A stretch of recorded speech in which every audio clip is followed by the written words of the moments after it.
तो अभी हम लोग जो नवपाषाण कालीन क्षेत्र के बारे में चर्चा करेंगे कि नवपाषाण काल का किस क्षेत्र में क्या चीज़ पाया गया है। क्या चीज़ पुरापाषाण कालीन उपकरण पाए गए, क्या चीज़ बीज पाए गए, कौन सा खेती पाए गए हैं, किस जगह पे क्या पाए गए। तो भारत के मैप पे अगर यदि आप लोग देखोगे तो सबसे पहले भारत के ऊपर में क्या है, जम्मू कश्मीर है। ठीक है, जम्मू कश्मीर। तो जम्मू कश्मीर में हम सबसे पहले दो क्षेत्र लेते हैं। ठीक है, जम्मू कश्मीर में सबसे पहले दो क्षेत्र लेते हैं। सबसे पहले हम क्या लेंगे, बुर्ज जो बुर्ज होम एक जगह है वो कहाँ है, जम्मू कश्मीर में है। तो जम्मू कश्मीर जो बुर्ज होम एक जगह है वहाँ पे क्या पाया गया कि जो आदमी होते थे, आदमी को तो दफनाया जाता था, आदमी के साथ साथ क्या होता, कुत्ते को भी दफनाया जाता था। ये कहाँ की बात है, बुर्ज होम जम्मू कश्मीर की बात है। ठीक है, और जो नदी के किनारे या जो झील के किनारे होते थे वहाँ पे भी गर्तवास पाए गए हैं, वहाँ पे भी लोगों को दफनाया गया है। झीलों के किनारे गर्तवास पाए गए हैं। कहाँ, जम्मू कश्मीर में। ये है जम्मू कश्मीर के बारे में। तो अभी आते हैं गुफा कराल। तो गुफा कराल क्या है, मतलब गुफा कराल क्या है, मतलब कि कुम्हार की गुफा। कुम्हार मतलब क्या है, तो जो मिट्टी बर्तन बनाते हैं उसको हम लोग क्या बोलते हैं, कुम्हार। जो मिट्टी से ही बनाते देखा, हो सकता है उन लोगों ने मिट्टी का ही गुफा बना दिया हो। तो उसमें क्या होता था, कुम्हार की गुफा पाया गया। कब, गुफा कराल में। गुफा कराल कहाँ पे है, ये भी जम्मू कश्मीर में ही है। जम्मू कश्मीर दो क्षेत्र है, एक क्या है बुर्ज होम और दूसरा गुफा कराल।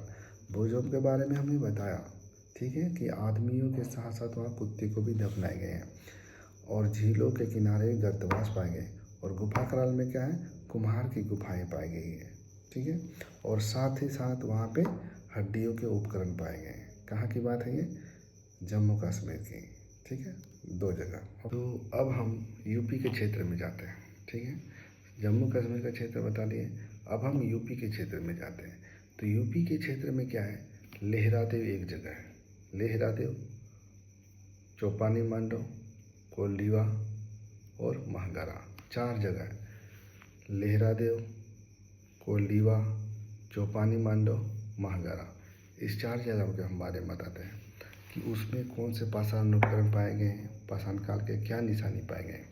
तो सबसे पहले लेहरा देव में जाते हैं। यूपी का क्षेत्र है लेहरा देव। तो लेहरा देव में क्या है, सबसे पहले गेहूँ और जौ की खेती पाई गई।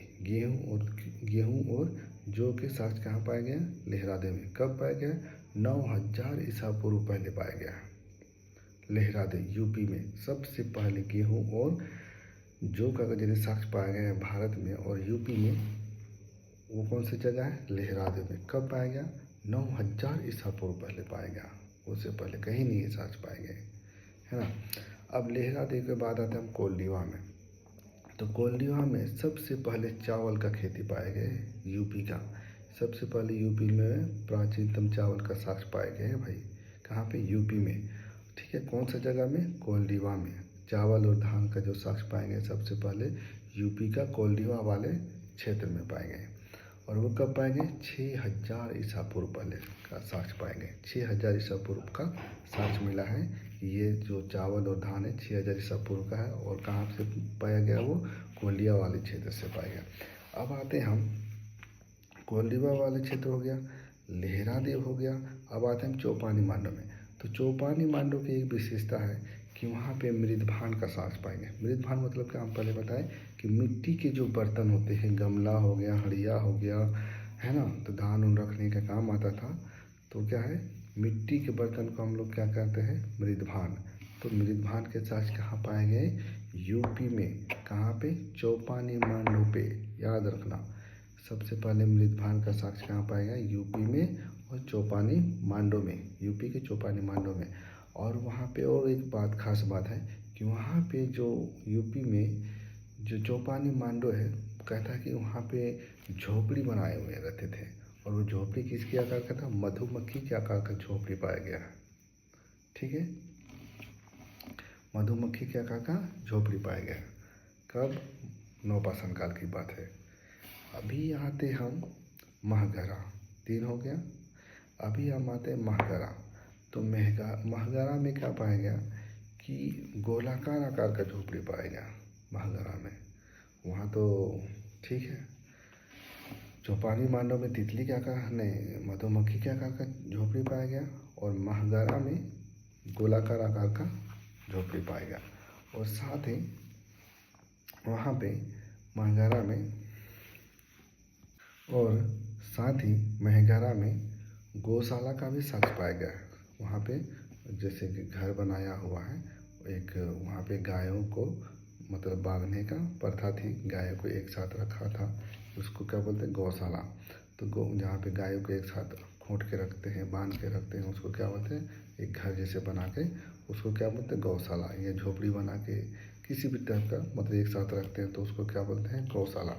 तो गौशाला का साक्ष्य कहाँ मिले, महागारा में। और गोलाकार आकार का झोपड़ी कहाँ मिले, महागारा में। ठीक है। और साथ ही वहाँ पे चावल का भी साक्ष्य मिले, कहाँ पे, यूपी के महागारा में। ठीक है। महागारा में 3 साक्ष्य मिले, एक चावल मिले, गोलाकार झोपड़ी मिले और गौशाला का साक्ष्य मिले। क्लियर है। अभी हम आते हैं बिहार के क्षेत्र में। तो बिहार के एक सहारन एक जिला है, सहारन। तो सहारन जिला में एक चिरांद नाम का एक जगह था, उस समय चिरांद नाम था। ठीक है, ठीक है, चिरांद नाम था। कहाँ पे, सहारन जिला पे एक चिरांद नाम का जगह है। वहाँ पे सबसे पहले सबसे ज़्यादा मतलब सबसे ज़्यादा हड्डियों के उपकरण पाए गए। क्या, हड्डियों के हथियार, हड्डियों के तरह तरह के उपकरण पाए गए हैं। कहाँ पे, सहारन पे। वो सहारन कहाँ है, बिहार में है। और बिहार के चिरांद एक जगह है, चिरांद में क्या हुआ, हड्डी के उपकरण सबसे ज़्यादा पाए गए। वो भी किसकी हड्डी, कौन से जानवर, हिरन का। ठीक है, ये भी इम्पोर्टेंट है। हड्डी का सबसे ज़्यादा कहाँ पाए गए हैं, न चिरांद में, बिहार का। और वो भी हड्डी किस चीज़ का था, सबसे ज़्यादा जो था वो हिरन का था। ठीक है। अभी हम लोग बिहार तक पहुँच गए। अब बिहार के बाद आते हैं बंगाल, आसाम, इन क्षेत्रों को छोड़ते हैं। ठीक है। अब सीधा आते हैं नीचे, साउथ वाले क्षेत्र में आते हैं।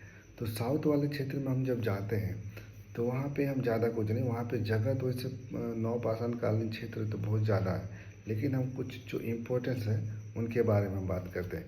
जैसे कि साउथ में पाए वाले क्षेत्र, जैसे कि कर्नाटक हो गया, तमिलनाडु हो गया, आंध्र प्रदेश, इन सभी क्षेत्रों को मिला के अगर यदि वहाँ पे अगर यदि कुछ पाया गया, सबसे इम्पोर्टेंट पाया गया, तो वो क्या है, रागी और मिलेट। ठीक है, रागी और मिलेट तो ऐसे फसल है जो सबसे पहले कहाँ, साउथ में पाया गया। कौन सा फसल है, रागी और मिलेट। और वो जो जगह है, और वहाँ पे गौशाला के गोबर, जैसे गायों के जो गोबर होते हैं, भैंसों के जो गोबर होते हैं, उसको इकट्ठा करके वहाँ पे लोगों ने वहाँ पे उस गोबर को इकट्ठा करके उसको जलाया जाता था। और उसका जो राख बनता था उसको ढेरी बना बना के रखा गया है। इसका साक्ष्य पाए गए कि इसका जानवर के जो गोबर होते हैं उसको जला के मतलब जो राख बन जाता था उसको ढेर बना बना के रखा गया 3 जगह पे। वो कौन कौन सा जगह है, एक कुतनूर हो गया, कुपगन हो गया और कोडक्कन हो गया। ये 3 जगह जो ऐसे हैं जहाँ पे उस गोबर को जला कर राख बना के उसको रखा गया। 3 जगह, कहाँ कहाँ पे, कुतनूर, कुपगन और कोडक्कन। इन 3 जगहों पे उन राख का साक्ष्य पाए गए, खासकर कहाँ, साउथ में। और वहाँ पे 2 जो फसल पाए गए वो क्या है, रागी और मिलेट, 2 फसल पाए गए हैं इम्पोर्टेंट साउथ में, ये इम्पोर्टेंट है। ठीक है। अभी हम चलते हैं मेहरगढ़। मेहरगढ़ के बारे में चर्चा करते हैं। ठीक है, ये भी एक नवपाषाणिक क्षेत्र है जो काफ़ी इम्पोर्टेंस है, बहुत ही ज़्यादा इम्पोर्टेंस है। तो किसकी हम बात करेंगे, मेहरगढ़ की बात करेंगे। और ये मेहरगढ़ है कहाँ पे, पाकिस्तान के क्षेत्र में है। ठीक है, ये मेहरगढ़ कहाँ है, पाकिस्तान के क्षेत्र में। कहाँ पे, बलूचिस्तान में है। पाकिस्तान का एक क्षेत्र है बलूचिस्तान, जहाँ पे मेहरगढ़ है। तो मेहरगढ़ में सबसे पहले सबसे प्राचीनतम गेहूँ और जौ का साक्ष्य पाए गए हैं। कहाँ पे, मेहरगढ़ में। और गेहूँ और जौ का साक्ष्य पाए गए कहाँ पे, मेहरगढ़ में। कब पाएंगे, 7000 ईसा पूर्व में। हम कोल्डिवा में जो पाए थे चावल का साक्ष्य पाए थे वो कितना था, 6000 ईसा पूर्व। और ये क्या, 7000 ईसा पूर्व में पाए गए हैं गेहूँ और जौ का साक्ष्य। कहाँ पे, ये आपका मेहरगढ़ वाला क्षेत्र में। और मेहरगढ़ वाला जो क्षेत्र है कहाँ पे पड़ता है, न एक सुलेमान एक पहाड़ी है। सुलेमान और किरथक दो पहाड़ियों के बीच में ये मेहरगढ़ स्थित है। कहाँ पे? सुलेमान और किरथक पहाड़ी के बीच में ये मेहरगढ़ स्थित है। और इसी मेहरगढ़ में हमें सबसे प्राचीनतम गेहूं और जौ के साक्ष्य मिले हैं। क्लियर है? और मेहरगढ़ ही एक सबसे प्राचीनतम सबसे पुराना गांव है। अगर यदि भारत में सबसे पहले गांव का साक्ष्य पाए गए हैं तो कहाँ पे पाए गए? मेहरगढ़ में।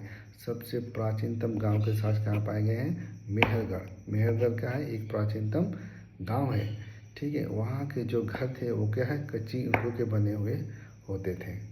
कच्चे ईंटों के बने हुए साक्ष्य पाए गए। कहाँ पे? मेहरगढ़ में जो मकानें थी कच्चे ईंटों की। और एक बात, मेहरगढ़ में ही भैंस का प्रचलन है। मतलब भैंस पालने की उस समय वहाँ लोग भैंस को पाल के रखते थे, भैंस को रखा करते थे क्योंकि वहाँ गेहूँ होता था। ठीक है। भैंस को भी पालने का सबसे पहले कहाँ साक्ष्य पाए गए हैं? मेहरगढ़ में। और ये कौन सा काल चल रहा है भैया? ये नवपाषाण काल चल रहा है। ये सारा चीज़ कब की बता रहा हूँ मैं? नवपाषाण काल की बता रहा हूँ। गेहूँ जो हो गया, भैंस हो गया, पहला गांव हो गया, घर, यानी कि कब की बात है? 7000 ईसा पूर्व की बात है ये मेहरगढ़ वाली। और क्या बता सकते हैं? मेहरगढ़ में जैसे गेहूँ और जौ हो गया, इसके अलावा भी था खजूर, अंगूर, कपास, इनकी भी खेती पाए गए। कहाँ पे? मेहरगढ़ में। खजूर, कपास, अंगूर और उसके अलावा जो मेन इम्पोर्टेंट था गेहूँ और जौ था ही था। इसके अलावा अगर देखा जाए, मेहरगढ़ की बात अगर देखा जाए तो इसको बोलता है रोटी की टोकरी कहा जाता है। ठीक है। क्यों? क्योंकि बलूचिस्तान में है, पाकिस्तान का बलूचिस्तान के बीचों बीच मेहरगढ़ है, इसलिए इसको क्या कहा जाता है? रोटी की टोकरी कहा जाता है। क्यों? क्योंकि यहाँ पे सारा वो सारे ज़रूरतमंद फसल पाए जाते हैं, इसलिए इसको क्या कहते हैं? रोटी की टोकरी कहा जाता है। ये मैंने सिर्फ प्रमुख स्थल बताए हैं, जैसे कोल्डिवा, मेहरगढ़, है ना, चौपानी, मांडो, साउथ के कुछ भाग। तो ये जैसे चिरान बिहार का, यूपी का कुछ भाग, जम्मू कश्मीर का। तो ये सारे मैंने जो इम्पोर्टेंस है, जो बातें, जो क्षेत्र इम्पोर्टेंस है उस नवपाषाण काल के समय पे जो किताबों में पाया जाएगा आपको, वही सिर्फ मैंने लिया गया। और इतना गहराई से लिया हूँ ताकि आपको समझ में आए। मैं ये कोई शॉर्ट नहीं मारा हूँ, रटने वाली कोई बात नहीं है। मैं इसलिए आपको पूरा डिटेल में बताया ताकि आपको याद रहे। ठीक है। बाय।